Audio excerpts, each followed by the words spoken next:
Let's go to Mick Buster. Says, when will Aaron learn? I love those. I love when will Aaron learns. Let's see, what do I need to learn? Watch Red Bar 10 years ago. I've always been a faithful Red Bar guy. And Melton watch. Melton uses that formula of A-logging on Aaron to the T. There is nothing original about, well, we've said this before. He got zombie bit by Red Bar, and he had to turn into one after he ran away from the internet. Patrick's always been way too sensitive to do this because he invests too much of himself in it. It's not just fun for him, and, we laugh at people, and then, all right, I got a day to go do. This is all he's got. So he's very serious, and he's wrapped up in it. And, now, I don't know if you saw, all of their guys are now trying to dox Mama K. And I tell you what, they wish that they had 1/10 the class that Mama K does. Holy shit, is she taking this in stride. She racked up another body with the parasocial girls yesterday. She was in their chat just shooting them the straight dish. So much so, Mama K got the pretty antisocial girls to go, maybe we're just done with this Aaron stuff. She shattered their confidence so much that they're like, I think we're just done with Aaron.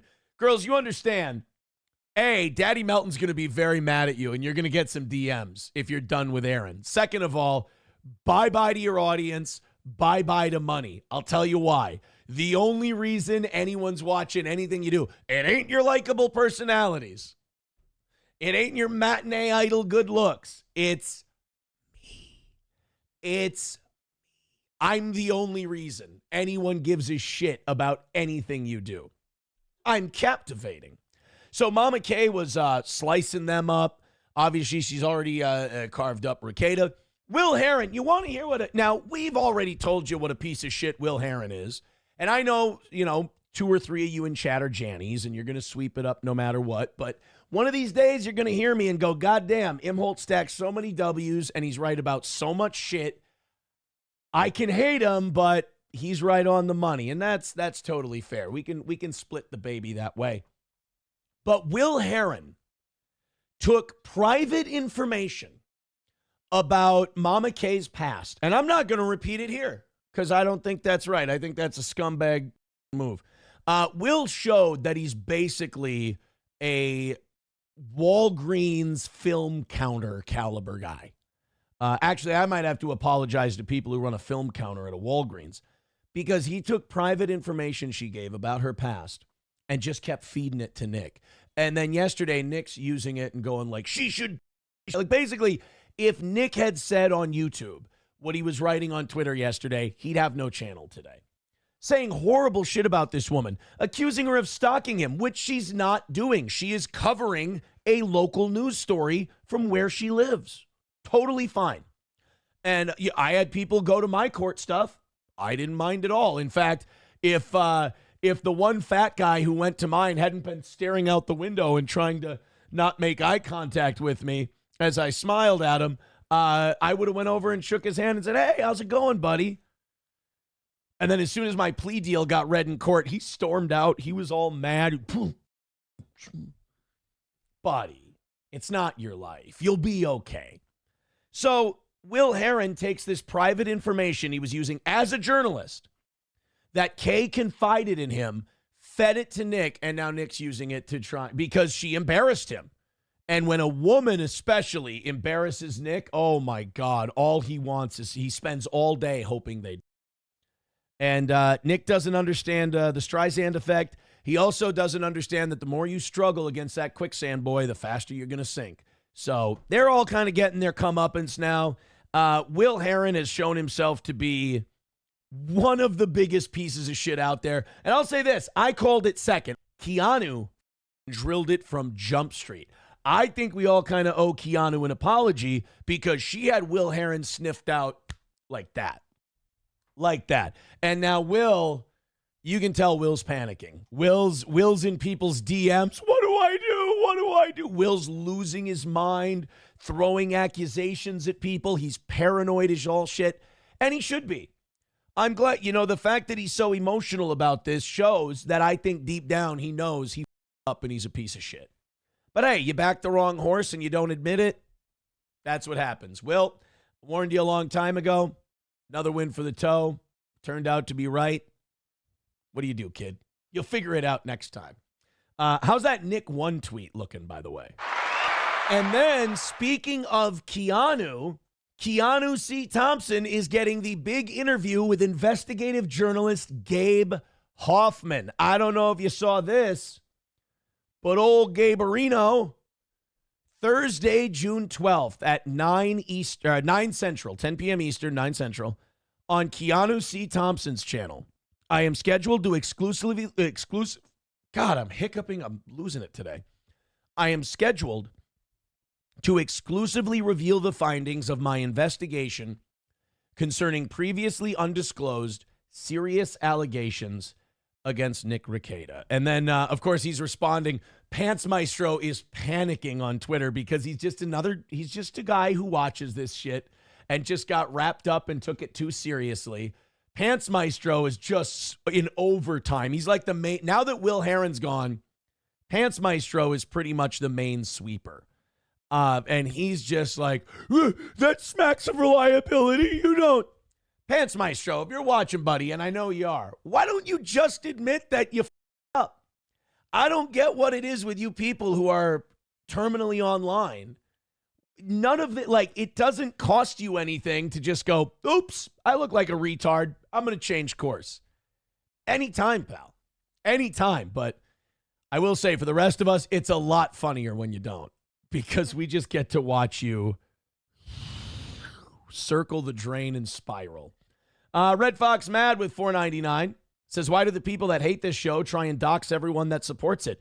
Because they promised themselves that they would end me. They promised themselves that it would be over by now, and they lost. And after you lose so badly, especially to a snarky, smug son of a bitch like me, you get desperate. And when you get desperate, you go, well, shit, we can't get to this guy. He's ironclad, and he makes us look like the dorks we are. Let's try to go after everyone around him. And when it doesn't work, every time they go, well, why don't we just double down and triple down? Just doesn't work. Now, that Moody, who's, by the way, he's a sociopath. Moody is, I don't, like, they don't make Moody's. Moody's are, like, created by a weird environment of, like, lack of human contact and unchecked autism. You know, anybody associated with that Melton Nick world, just assume everything they say about other people is complete projection. I mean, I don't know how much more projection you can get, but I don't know. They'll just kind of keep failing, keep flailing, and the rest of us, the harvest will be good, shall we say. This one gets it. Oh, by the way, if you didn't know, SP runs the show. She tells me exactly what to do. She tells me what I can and can't talk about, the whole thing. That's another one. I get to laugh at people, like, for my job. Like, when my job is over, if I catch anything online, my second job becomes laughing at desperate people who I've broken their brains.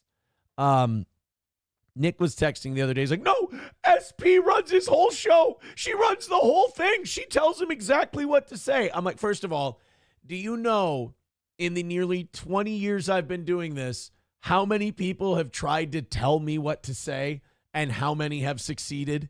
Zero. To my own detriment sometimes. She is definitely not one of them.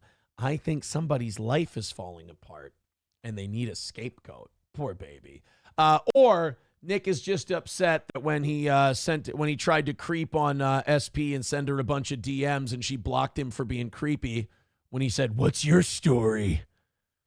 I think he got a little salty. So he watched me get women without cocaine, and he's like, well, it's got to be easy. And he went, what's your story? And she went, ew, gross. Block. He's repellent. Like, as soon as he, like, goes up to say, hi, they go, ah. Oh, no. I forgot that this was in there. I swear to God. I did not know that there was a Whippet container in this song. This is not a dog whistle. This is not a veiled vague reference. I did not know, but that is what it looks like, though, except his is green. He has a green one. It looks just like that. And he loads a little canister right in here, and he turns the valve, and then he... Well, you're sucking in, but your cheeks look like a chipmunk at the same time. It's bean-anners. $4.99 from Plankton says, I need a primer on the SafeSport thing. How does complaints involve felonies? Break it down, please. So a bunch of people called in on me and said that I was like abusing my kids and shit. So then they go, oh my goodness, that's terrible. So they look into it. And when they look into it, they go, okay, we got to put you on hold because we found a few things. So they put you on hold and they got to investigate. And then as soon as they wrapped up the investigation and found out that there was no felony, anything like that, that was the only thing that raised the red flag. Now that that's over with, they can conclude their investigation, wrap it all up, get all my stuff back. I hate that. Whenever they open an investigation, they take all your stuff away no matter what, whether you did anything wrong or not. Now they've finished up the investigation and I get my stuff back. I'll tell you this. I was in the right the whole time. I was okay. Never should have been suspended in the first place. And they're learning that now, and I appreciate that. However, just like this is a government entity, and just like any government bureaucracy, it takes them a lot longer to give you back the thing they wrongly took away than it does for them to shut everything down. So that's a little annoying, but I'm glad because it was the biggest punch they possibly had, and we beat it. And I'm so happy. And I never stopped boxing. $1 from Tim says, hopefully one day you can go for a boxing record of 0-3. Oh, no, I ain't lose. I'm probably going to run off 7 or 8, maybe 10 in a row before I have to stop at 40. Well, I don't have to stop at 41. At 41, you got to go into they don't call it seniors division. They call it the masters division. So I got to go with, I got to run off 10 in a row. I think we'll go with 10 in a row. Let's go to Mr. Nobody. Says, how are you correcting him when you're the one that wrote? I didn't write my record as that. Who wrote my record as that? Yeah, lunatic. What are you talking about? My lost interest says, unfortunately, tariffs always. Oh, are they? Oh, someone says they're coping about something that Scott did. Oh, okay. Sorry, guys. Sorry. I know this is bad news for you. And I know your tactic is throw the kitchen sink. But you know what? Come to the next fight. I know you didn't want there to be one. Come to the next fight. We'll get it all taken care of for you. I'll give you front row treatment. I know it's going to be outside, so you're going to have to do this. But don't get so upset and offended. I'm just busting your balls a little. Yeah, my lost interest says tariffs always end badly. Kind of like wife swapping. See? Now you understand why I'm panicking. This guy gets it.